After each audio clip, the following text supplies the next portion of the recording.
जैसा कि कल हमने डिस्कस किया था चैप्टर 6 लिथोस्फीयर एंड लैंडफॉर्म, तो उसमें मैंने आपको बताया था कि लिथोस्फीयर क्या है।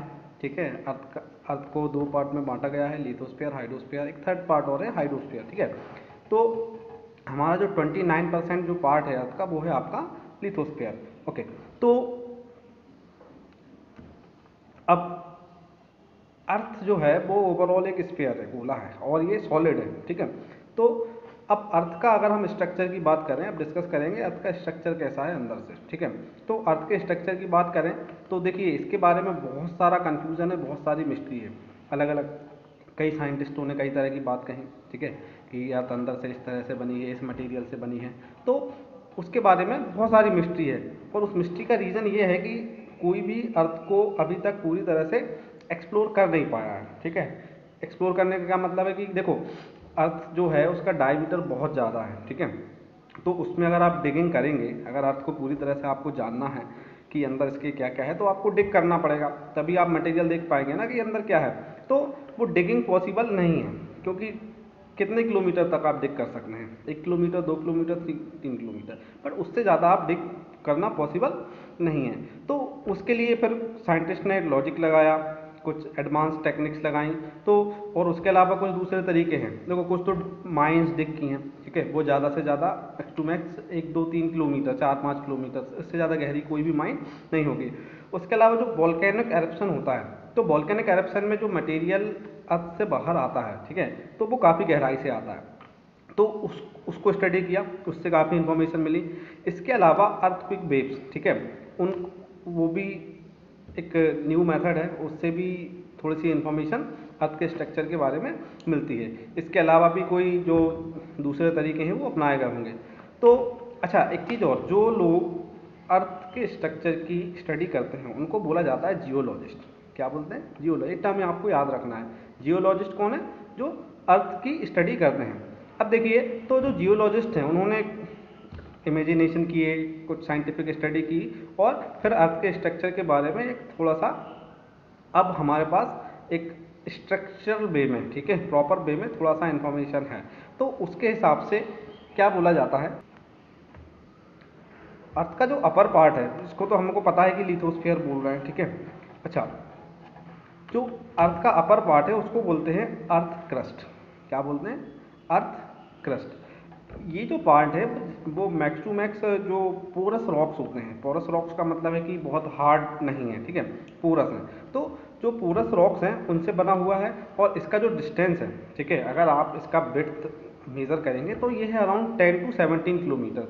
देखिए मैं आपको यहाँ पे एक पिक्चर दे रहा हूँ, ठीक है, आप पिक्चर में देख पा रहे हैं कि अर्थ के स्ट्रक्चर को 3-4 अलग अलग पार्ट में बांटा गया है। जैसे जो अपर पार्ट है उसमें लिखा है कि अपर लेयर अर्थ क्रस्ट, ठीक है। देन सेकंड जो पार्ट है सियाल, SIAL।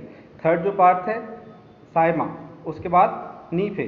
तो इन पार्ट्स के बारे में अपन डिस्कस करेंगे। तो सबसे पहले जो अपर पार्ट होता है इसको बोलते हैं अर्थ क्रस्ट, ठीक है, अर्थ क्रस्ट, ठीक है, और इसकी जो विड्थ है, ठीक है, वो है 10 to 70 किलोमीटर। कितना है? 10 किलोमीटर टू 70 किलोमीटर। अब देखिए ये जो पार्ट है इसको एक और नाम क्या बोलते हैं? SIAL, sial. अब देखिए ऐसा, ओके, आई एम सॉरी। तो ये जो अपर पार्ट है अर्थ का इसको बोलते हैं सीएल। अब देखो इसको सीएल क्यों बोला जाता है, इसका रीजन है, इसमें जो प्रोमिनेंट मेटल है वो क्या है? सिलिकॉन। सिलिकॉन को हम डिनोट करते हैं SI से, और second one is aluminium. Aluminium को हम डिनोट करते हैं AL से। तो इसके नाम से ही हम पता कर सकते हैं कि इसमें जो मेनली कंपोनेंट है वो क्या क्या है। तो इसको हम पढ़ेंगे क्या? SIALCl। अच्छा, इसमें जो डेंसिटी है, डेंसिटी आप क्या समझते हैं? डेंसिटी का मतलब होता है पर क्यूबिक सेंटीमीटर। पर क्यूबिक सेंटीमीटर इसका जो एरिया रहेगा, वॉल्यूम रहेगा, उसका मास कितना होता है, ठीक है, तो वो है 2.7 ग्राम पर क्यूबिक सेंटीमीटर। ठीक है, 2.7 ग्राम। अगर इसका 1 क्यूबिक सेंटीमीटर पार्ट अगर आप लेते हैं तो उसका वेट कितना निकलेगा? 2.7 ग्राम। अब 1 क्यूबिक सेंटीमीटर का क्या मतलब होता है? एक आप क्यूब लीजिए, ठीक है, क्यूब के साइज में आपका कोई पार्ट ले लीजिए जो 1 सेंटीमीटर लेंथ, 1 सेंटीमीटर ब्रेथ और 1 सेंटीमीटर जिसकी हाइट हो, तो उसका वेट आपका 2.7 ग्राम रहेगा। अच्छा देखिए, अब इसके नीचे जो लेयर होती है, इसके नीचे जो क्रस्ट है, ठीक है, या सीआल, इसके नीचे जो लेयर होती है इसको हम बोलते हैं साइमा। क्या बोलते हैं? SIMA, साइमा। अब साइमा का यहाँ पे मीनिंग क्या है? जो साइमा होता है उसका एक और नाम है, उसको बोला जाता है मेंटल, ठीक है, साइमा और मेंटल। देखो जैसे कि मैंने बताया कि सीएल और क्रस्ट, ठीक है, दोनों सेम है, ठीक है, वैसे ही आपका जो है साइमा और मेंटल एक ही चीज़ है। तो जो मेंटल है उसको दो अलग अलग पार्ट में फिर से डिवाइड किया गया है, एक होता है अपर मेंटल, एक होता है लोअर मेंटल, पर अभी हमको डिस्कस उसके बारे में नहीं करना है, हमारे सिलेबस में नहीं है। तो अभी आप सोचो कि साइमा या मेंटल। अब अगेन भाई कि इसको साइमा क्यों बोलते हैं? तो इसको साइमा इसलिए बोला जाता है कि इसमें जो मिनरल्स आपको मिलते हैं, एलिमेंट्स मिलते हैं, वो है SI, स्टैंड फॉर सिलिकॉन, और MA क्या है? मैग्नीशियम। तो इसके नाम से हमको पता चलता है कि ये जो पार्ट है इसमें कौन कौन से एलिमेंट आपको मिलेंगे, सिलिकॉन और मैग्नीशियम। और जो क्रस्ट था उसमें क्या क्या मिल रहा था आपको? सिलिकॉन और एल्यूमिनियम। अब देखिए ये तो आपके दो पार्ट हो गए, ठीक है। इसके बाद थर्ड जो पार्ट होता, अच्छा एक चीज़ और, जो आपका मेंटल है उसका जो डिस्टेंस है वो कितना है? 17 kilometre to 2900 kilometre. It's very huge. कितना? 17 किलोमीटर टू 2900 किलोमीटर। ये बहुत बड़ा है, ठीक है, अर्थ के अच्छा, इसके बाद जो मेन अंदर थर्ड नंबर का जो पार्ट है जो एक्सट्रीमली हैवी है उसको हम बोलते हैं कोर। कोर को भी दो पार्ट में डिवाइड किया गया है, inner core, outer core, but अभी डिस्कस नहीं करना है हमको। अच्छा, जो कोर है उसका एक और नाम है नीफे, ठीक है, आप देख पा रहे होंगे डायग्राम में, नीफे, NIFE। अच्छा, नीफे क्यों बोलते हैं? NI स्टैंड फॉर निकल, FE फॉर आयरन। तो ये जो अर्थ का इनर कोर है इसको बेसिकली इसमें दो ही आपके एलिमेंट हैं, निकल और आयरन, ठीक है।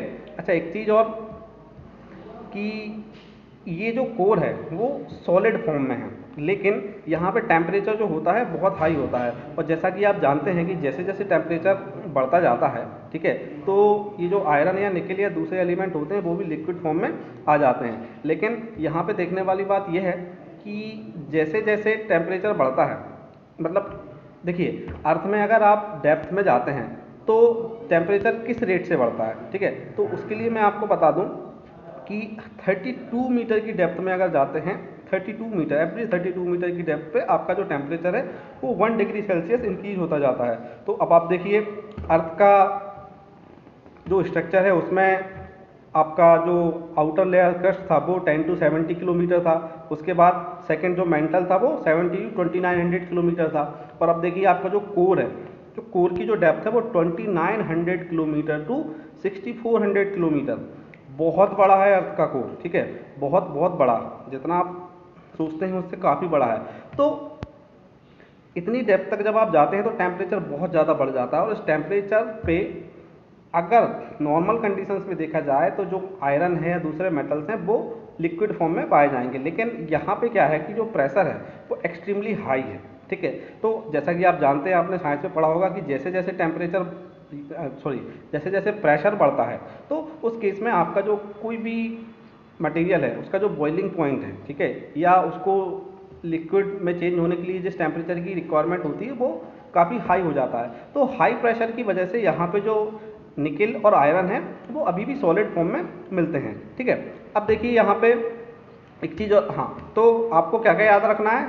तीनों जो नेम है, ठीक है, अपर क्रस्ट, ठीक है, जो सियाल है, मेंटल जो साइमा है, ठीक है, और कोर जो कि नीफे, ठीक है, इन तीनों को याद रखना है। और इनका जो लेंथ है, ठीक है, वो कितना है?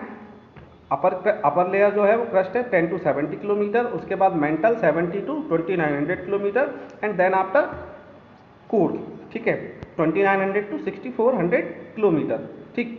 अब देखिए यहाँ पे कुछ और चीज़ें हम देख लेते हैं, ओके। तो तो ये अपना जो है वो थोड़ा सा यहाँ पे क्लियर हो गया कि अर्थ का जो स्ट्रक्चर है वो कैसा कैसा है, ठीक है। तो इसको आप थोड़ा सा देखिए और इसके बारे में जो भी डाउट हो आप मुझसे कमेंट में या व्हाट्सएप पे पूछ सकते हैं, ठीक है। अब इसके बाद हम जो चीज़ नेक्स्ट डिस्कस करेंगे वो है रॉक्स, ठीक है। अब अर्थ में देखिए, अर्थ मेनली यहाँ पे या तो सॉइल है या रॉक है, ठीक है। तो रॉक्स के बारे में हम डिटेल में जानेंगे कि रॉक्स कितने टाइप के होते हैं, कैसे कैसे इनका कैसे कैसे बनते हैं रॉक्स, ठीक है, और उनका थोड़ा सा अपन डिटेल में स्टडी नेक्स्ट क्लास में करेंगे। Okay, thank you.